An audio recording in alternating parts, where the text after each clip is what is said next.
the first night that my friend's sister showed me TikTok and I was on it for like 4 hours, I have a turtle. I've had the same turtle since I was 6 years old.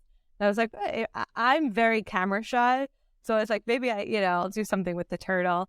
So I posted a video, and it got, 400 views. But to me, I was like, that's a lot of people are watching this. People are commenting. I was like, this is so fun. It was like a very silly video. So that is kind of the first step. And then after watching, and this is advice I give to creators all the time, if you want to be successful, just watch other successful creators and put your own spin on what they're doing, because you want to show your personality. But, if it's not broken, don't fix it. So watch other successful creators and see what's happening. And that's what I did the more I started consuming and kind of got it down the rhythm. And I said, that's when I got the idea for the TikTok account, and other things just started working. Welcome to the Legalpreneur Podcast. I'm your host, Andrea Sager, founder and CEO of Legalpreneur Inc. As a serial entrepreneur and someone that works exclusively with small business owners legally protecting their business, I'm dedicated to covering common legal issues faced by business owners, providing you with the business knowledge you need to catapult your business's growth, and showing you just how some of the world's most elite entrepreneurs have handled these legal and business issues themselves. In true attorney fashion, the information in this episode is not legal advice. This is for informational purposes only, and you should always consult with your attorney before implementing any of the information in the show. Hi, welcome back. Today I am joined by Dena Greenbaum. She is the host of the podcast Too Old for TikTok. Y'all know that I am a huge fan of TikTok, so I'm really, really excited to have her here. Dena, thanks so much for joining me. Thank you so much for having me. I love talking all things TikTok, so this is very exciting. Yes, well, please give me your background. I want to hear how you got to love talking all things TikTok and how you got started on TikTok. Sure. So I went to film school, so I was always interested in content, media. I work in the film and TV industry. And one of my good friends' sister was in college. I'm 34, so her sister's a lot younger, and showed me TikTok. This was in 2019. And I went home and I scrolled on the app for 4 hours. I'm not sure. It was 3 a.m, and I was like, this is the future of media. This is the best content I've seen. I really didn't hop on board to Instagram. I've never posted on my personal Instagram. I just use it to stalk people.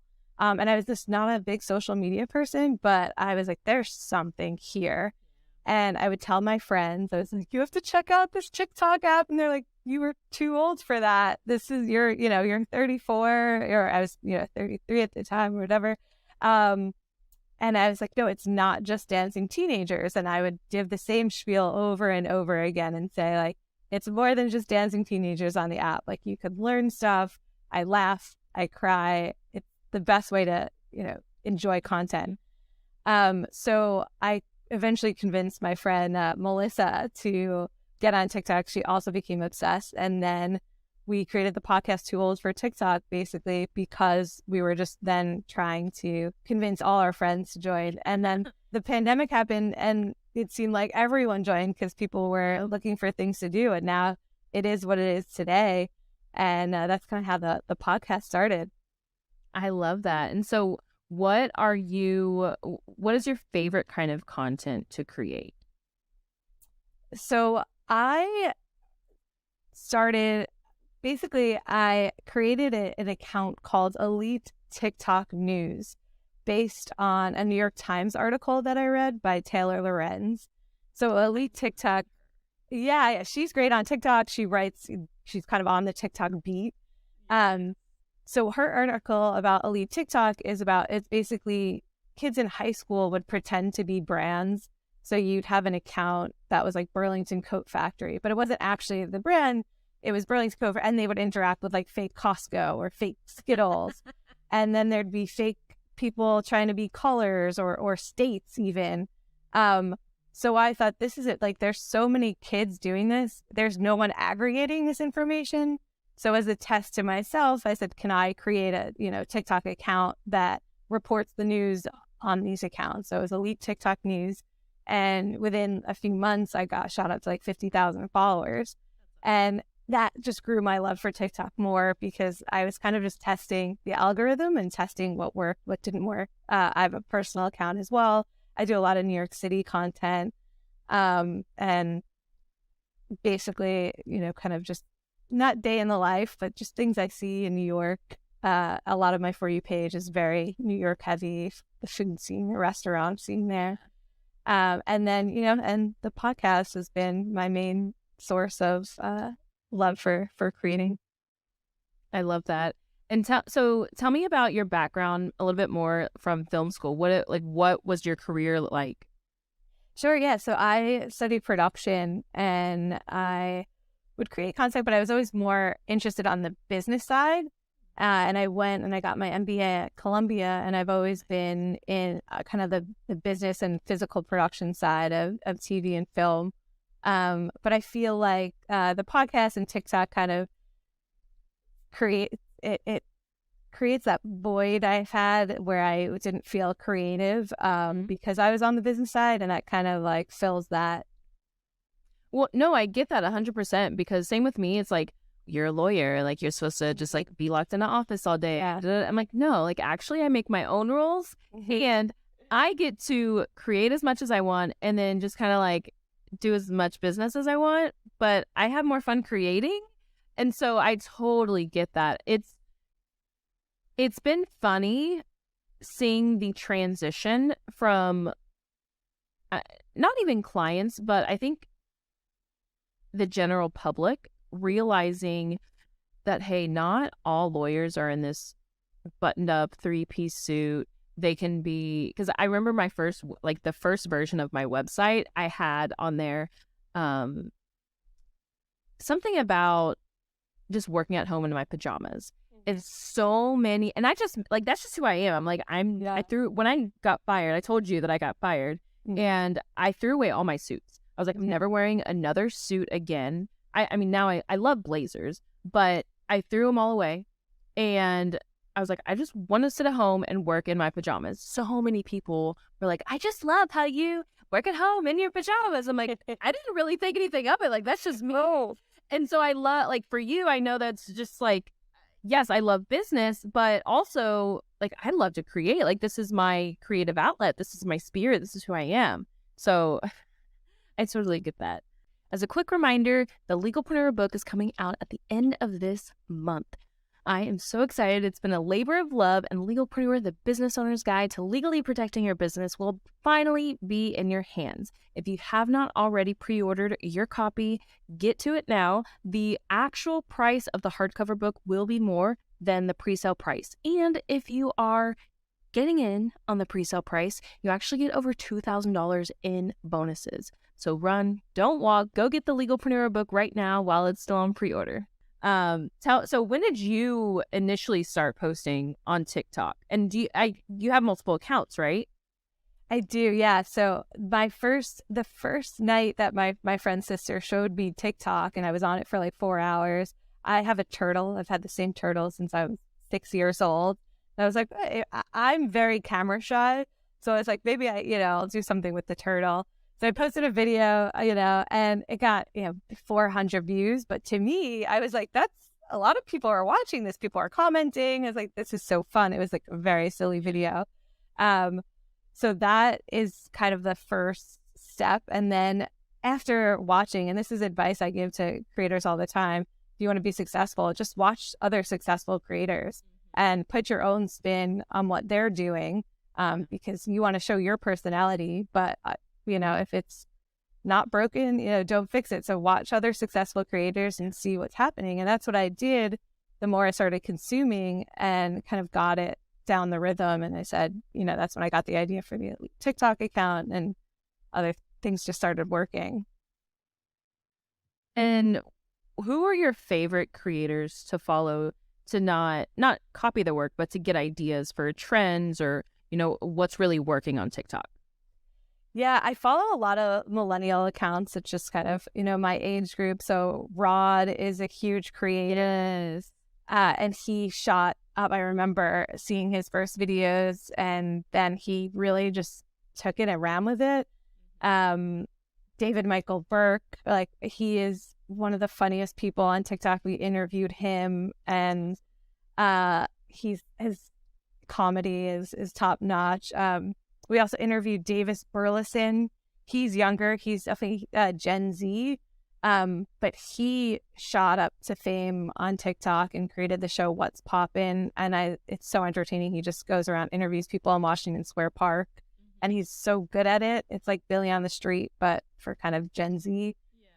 So I follow, an array of creators. It's mostly comedy. That's kind of what I gravitate, because I want to be laughing. There's enough bad things in the world that I go to TikTok to kind of find my peace and get some smiles and laughs. But yeah, if you look at kind of the creators we've interviewed on Too Old for TikTok, you kind of could see our or what we like to watch, because anyone who we've interviewed, we love watching their content.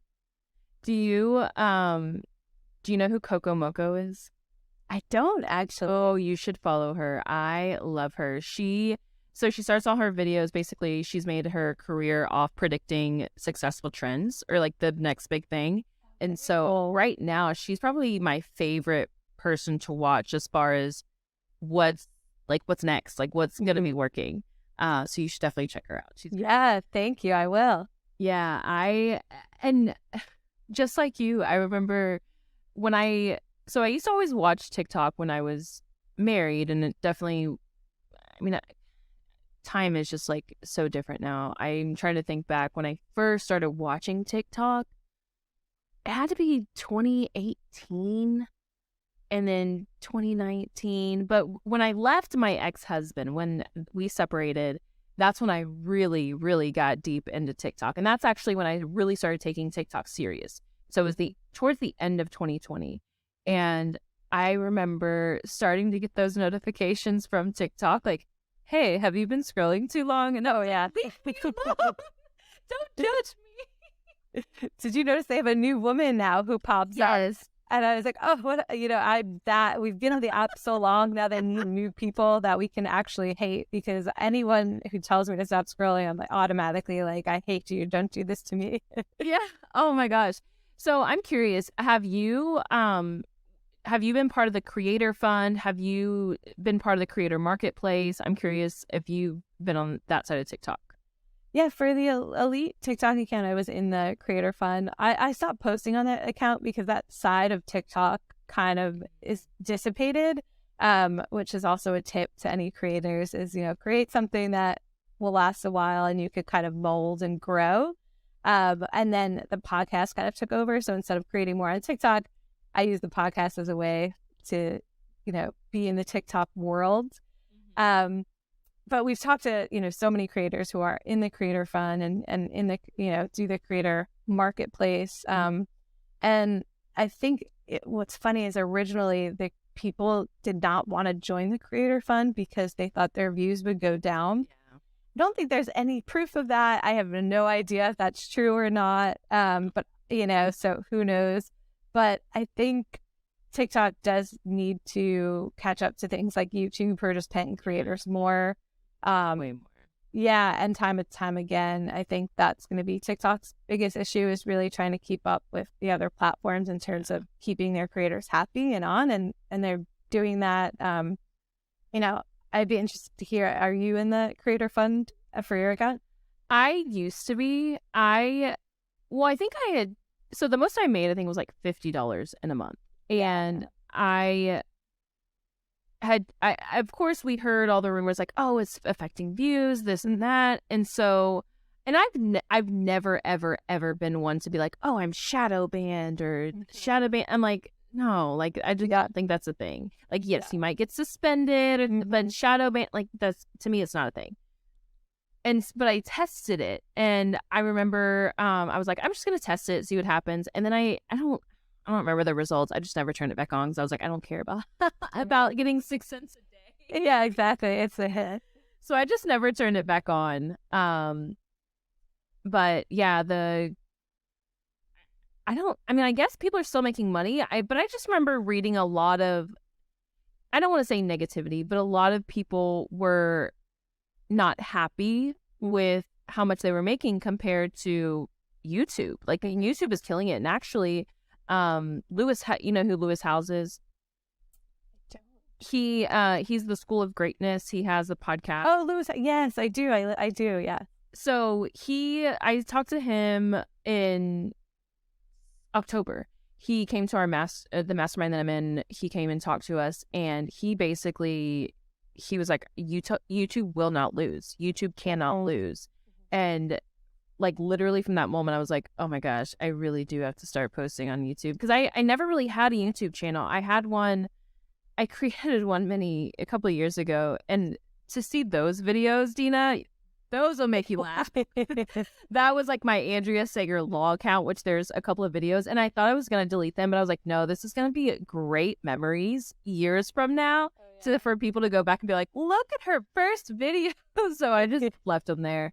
But now we have our Legalpreneur account, which we're picking up. But I remember Lewis because he started with a lot of courses and masterminds, and he was making multiple 7 figures and turned it all away. And because his goal is to impact 100 million people a week. And so he's really doubling down on his podcast and doubling down on YouTube. And he said for many years, he didn't know that all you had to do was touch a button to monetize YouTube. And he was like, literally overnight, I was making several $100,000 a month. Wow. Yeah. Amazing that he pretty much lost out on that money. Yes. That's yes. funny. He was like, literally overnight, I would brought in another income stream of, I think it was like $200,000 or $250,000. And he was like, it makes me sick to think about how much I left that behind. He's like, but it's okay. But now what he's doing is they record the podcast. Now they're obviously like posting bits and clips on YouTube to have more content, but they're also translating it into other languages. So they're hiring voice actors, and he explained all that to us. And I just thought that was really cool how his goal is to impact 100 million people per week. To be great. That's amazing. And that kind of reminds me of Kwame on TikTok. Do you know who Kwame is? I've heard girl or guy. I don't know. He's a guy, and haven't. His TikToks kind of transcend language, so there's no translation needed.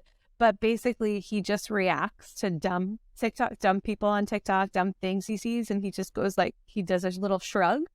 And his reactions got so popular, and he doesn't speak at all. So you could be in any country and understand what's going on.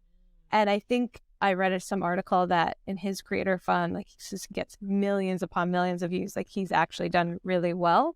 But he's parlayed that into something, a great career. And now he's probably on YouTube. But it's so smart to just kind of come up with something that transcends past the US and kind of goes global. Yeah, so I would love to hear, what are your plans for the podcast? What are your plans for TikTok? I'd love to hear. Sure, yeah. For TikTok, I just like being in the TikTok world. So I love talking to creators like yourself, other creators who have been successful, even smaller creators, I think, who are doing a great job and engaging with these really interesting communities. It's just a way for me to be in the TikTok fold. And then on the podcast, we also talk about trends. And it's because I'm such a consumer. I love seeing trends and kind of hearing what trends pop up on other people's For You page and maybe not my For You page.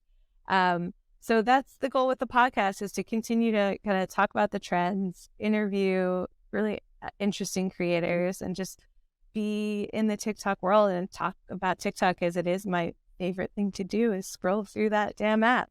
Yeah, I love it too. Well, I want to know, what is your current favorite trend? So I still get, and this is an old trend, but it's still popping up on my For You page, is that Nicki Minaj song, One Thing About Me. When people tell that really long story and they try to rap, and I'm not going to do it. But yeah. It's really, I think it's really hard. You need to be really on the beat, and some are funny because they're not. But these people, some people tell a 1-minute story that'll take you through these ups and downs. It's like, my mother, killed this person, and then, had a sister that I don't know, and they're all within this Nicki Minaj song. So I get a ton of those. I'm getting tired of it. I need to like scroll away quickly because if I hear that song one more time, I will not be happy. But that's definitely a big trend that I keep getting. I'm curious on your For You page, because I was thinking about this a couple of weeks ago. Do you get any dancing trend videos? Because I have not lately, and I'm like, is this just dying down on TikTok, or is this just not on my For You page? Because I used to really enjoy doing dancing trends. Yeah, I love that question because I think I go through cycles. There's sometimes I get no dancing trends at all, but I find that if I love a song and I watch it like one video to the end, I'll get that song over and over. So I'm like a huge Beyonce fan. So the Cuff It dance, all over my For You page. I still get it too. It's like, again, an older trend, but people are still doing it. So that's one. But I think when that one dies down, like I don't see any other dancing trends. It's really just Cuff It and Beyonce. I wonder if dancing trends are just kind of like dying on TikTok. I wonder. I don't think they are. I think as long as we have, like Meghan Trainor's song was huge, a huge dance one. I think it's just like the ebbs and flows of the algorithm and the For You page. Yeah, that's true. I used to always want, what I thought would be a really good idea is having dance classes, like people to host dance classes just to learn like the like actual TikTok trends or like certain dance moves that you saw on TikTok. I'm like, man, that would make a killing. Maybe just for me, but I would love to have one of those. It's funny you say that because I was actually in Central Park. This was probably a year ago, and I saw a dance instructor teaching teenagers, and for me, they definitely look like TikTok dances. So I think that actually does exist. People do want to learn these TikTok dances, and there are instructors out there who will teach you. Oh, that's so smart. Oh, good idea. Well, Dena, this has been so much fun. Please tell everybody where they can find you if they want to follow you, be your biggest fan, all the things. Yeah, thank you so much for having me. This is super fun. The podcast is Too Old for TikTok. You can find it anywhere, Spotify, Apple, anywhere you listen to podcasts. Follow us on Instagram and TikTok, Too Old for TikTok Pod. And we have a blog and website, tooledfortiktok.com. I love it. Thank you so much. Thank you. Here at Legalpreneur, we're committed to providing a supportive legal community for all business owners. I know how scary the legal stuff can be. If you found this information helpful, I would be so grateful if you could share it with a fellow business owner. And quite frankly, it doesn't cost anything to rate, review, or subscribe to the show. Your support helps me reach more listeners, which allows me to support more business owners in their entrepreneurial journey. Have any questions or comments about the show? Feel free to drop me a line on Instagram. I promise I read all of the messages and comments. And if you want to be a guest on the show or know someone that would make a great guest, simply fill out our application form and a team member will reach out if we think it's a good fit. I'll see you in the next episode.